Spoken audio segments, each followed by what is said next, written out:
Hello, Team One.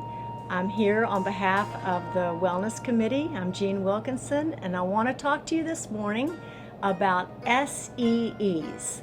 They stand for Significant Emotional Events, and they can range from marriage to divorce to birth of a child to last child leaving home to last child coming back home to a big promotion, demotion, moving to another state with a job.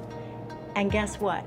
We're experiencing that kind of a significant emotional event with the coronavirus. And we need to pay attention to some emotions that we might be experiencing and some things that we can control. So first, let's talk about the emotions that go along with a significant emotional event.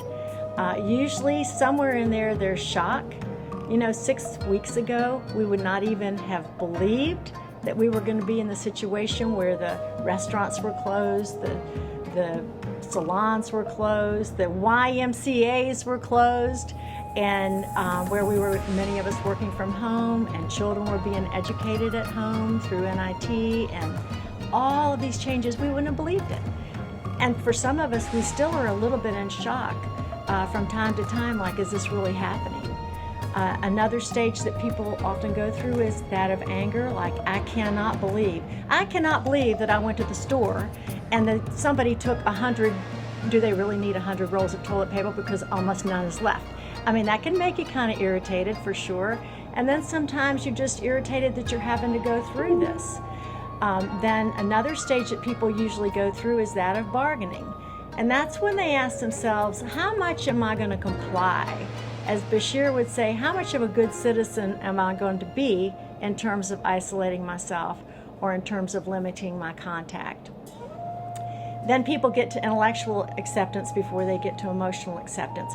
But be clear that these emotions, they ping pong around, they ricochet around. So it's not like, you can be doing fine and then you get upset about something and it's more upset than you should be. Often it's because you're going through these stages and you're just picking something to be focused on and in your anger. Be aware of those stages. All right, so what can we control? One thing that we can control that's very, very important is our rest. If you want more energy, you've got to have rest. And some of us, especially going through this significant emotional event, need to make sure that we go to bed a little bit earlier. Or it might mean that when we go to bed, we need to focus on our breathing when we first lie down. Or it might mean that we need to take a nap on Saturday, which typically we don't do. Do what you need to do to get the proper rest. The second thing that we can control, and it's very important, is to pay attention to what you're eating and to how you're eating. Some of us are sort of stress eaters and we're just kind of eating, couldn't even tell you what we're eating because we're just trying to push down the emotion and the feelings. And it's important to pay attention to what you are eating, so be mindful when you are eating, but also be aware of how what you're eating is making you feel. There are many kinds of diets out there today, and by diet I don't mean lose weight plan, I mean people are gluten-free or they're vegan or they're more keto, those kinds of things. But pay attention to, are you eating more fruits and vegetables and proteins, and when you do, how do you feel? Compared to when you eat a lot of sugar, a lot of processed foods and fried foods, are you feeling bloated and lethargic? Pay attention to that and make adjustments accordingly if you want to have your best energy. And then the third thing that we can control is how we move. That is very important. A phrase that I remember a lot is motion is lotion, meaning for our joints, for our bodies. We're supposed to have about 30 minutes of moderate exercise a day.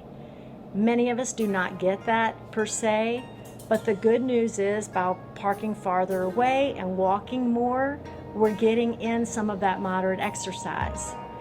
Every hour, we should try to stand up at our desk if we're sitting at home or at work. You go up to the call center right now and you're going to see some people who are on the phone, and while they're on the phone, they have their headset on and they're walking around. They're just walking around and while they're speaking. And that's an awesome thing to do because they're getting the juices flowing again. They're getting their exercise that way. It's not a surprise that the Go 365 program focuses on how many steps you get a day, because they are incenting us to walk, to move our bodies. Thanks for listening to this and for taking a few moments to invest in your health. And remember, we're all in this together.